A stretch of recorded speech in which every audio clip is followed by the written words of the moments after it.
In this Moodle tutorial, we're going to look at how to create a Moodle Cloze question type. Now, before I show you how to create them, I'm going to show you the end result and what they actually look like. So first, I have an example of a short answer cloze question. The question is, the capital of Ohio is, and the students have a blank to fill in. They have to close the question by answering it. And scrolling down, I have one that is an example of a multi-choice cloze question type. So now the students don't have to come up with the answer and type it in on their own. They can select from a list of choices.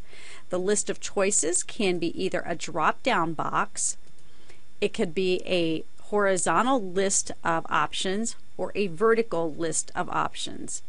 So the student drops open the box in this particular case and makes the selection. You can also do a numerical cloze question type where the student has to answer the question with a number. So they type in their numerical answer. And then last is a combination of those three you can do in one question. So this is all under question number 4. And I have the capital of Ohio is, and they have a list of items. This is the multi-choice in a horizontal fashion. So the students then choose their option. They continue on with the other questions. And this one, they have to spell the word. And they have to spell this one too. And a numerical question type. So you can mix and match them as much as you want. I have no idea how long that is. Okay, now we're going to actually create a cloze question type. At your Moodle homepage, you will go to Settings, Question Bank, and Questions. Be sure that you are in the correct category. I have a category for e-text, so I'm going to that one. I'm going to click Create a New Question.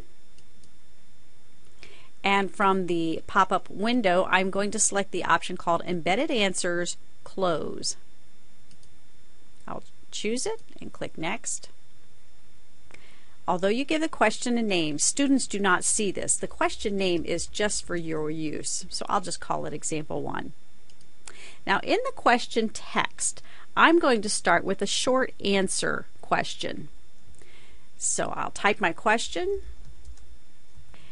and at this point I type this question uses the, and now this is where I want the blank for the students to fill in. Now here is where you have to type in a little bit of code in a sequence, but don't get freaked out if you don't like code. This is very easy to remember. You start with a bracket, the squiggly bracket. You tell them first off how many points that question is worth. I'll make this one worth 1 point. Then I have a colon to separate it from my next piece of information. The next piece of information is what kind of question type it is. It's a short answer. You can either type out the word short answer with no spaces, or you can just type SA. Then the next piece of information is the actual answer. The answer has to be preceded by an equal sign. And then finish it up with an ending bracket. So the information is bracket, point value, separated by a colon, type of question, separated by a colon, and then the equal sign with the answer. And I'll finish the rest of the question. So the question is, this quiz uses the blank Moodle question type. Now, when you're finished typing this up, one thing you don't want to forget is to click Decode and Verify the question text.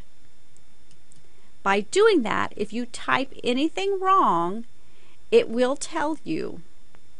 Scrolling down, it will say question bracket number 1, short answer, and it shows you the definition. This right here is what you typed. Default value is 1. Case sensitivity, no. Case is unimportant. Answer, it is a cloze because I put the equal sign, and the grade is 1. Now I'm going to do something here. I'm going to take away the equal sign, and let's say I forgot to put the equal sign. I gave my points, what type of question, and gave my answer, but forgot the equal sign. When I click Decode and Verify the Question Text, you'll see what happens. Notice in red it says grade, one of the answers should have a score of 100%, so it's possible to get full marks for this question. Well, what they're saying is, you haven't told me what's the correct answer. So if I come back up here and say, oh, that means I didn't put my equal sign in front of the correct answer, I put it in, decode and verify, and now I do not have any red marks, and it does know that the answer is close. And I'll save those changes. Okay, I'm going to do another example. We'll do a multi-choice. I think that's probably one of the more popular ones. So again, embedded answers, close question. And again, you have to give the question a name, but students do not see this. The question name is only for your use. And I'll enter my text. And my question is, the Moodle program costs. And then I want the student to find out the answer of the cost of the Moodle program, or to select the option. So I'll start with a bracket. What comes first? Point value, followed by a colon. Next, this is a multi-choice. You can either type in all caps multi-choice, or you could just put MC. And if I put an MCV, that means my displays options will be displayed in a vertical format. If I put an MCH, my multi-choices will be listed in a horizontal format. And if I put nothing, they'll get a drop-down box. So let's do the vertical format.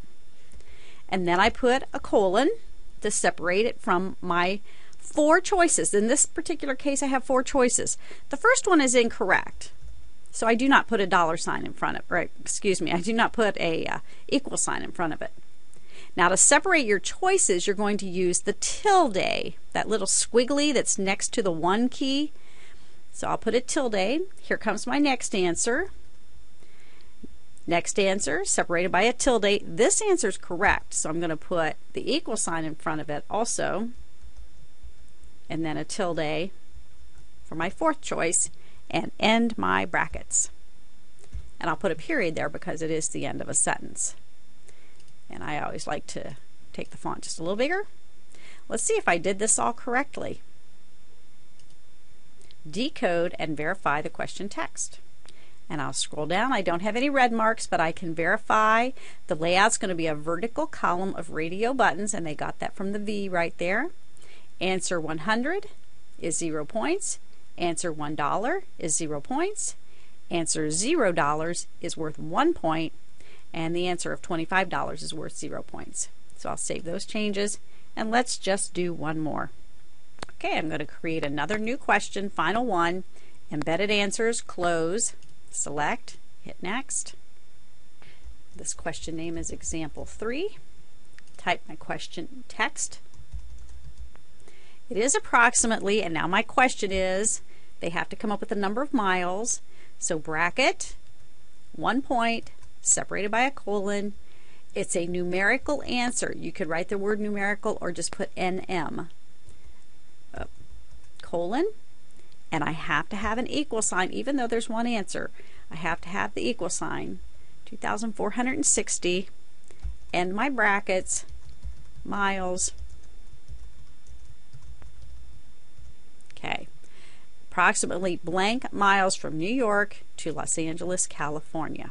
Scroll down, decode and verify the question text. Everything looks good. Save changes. I'm now going to put those quiz questions, into a quiz. Okay.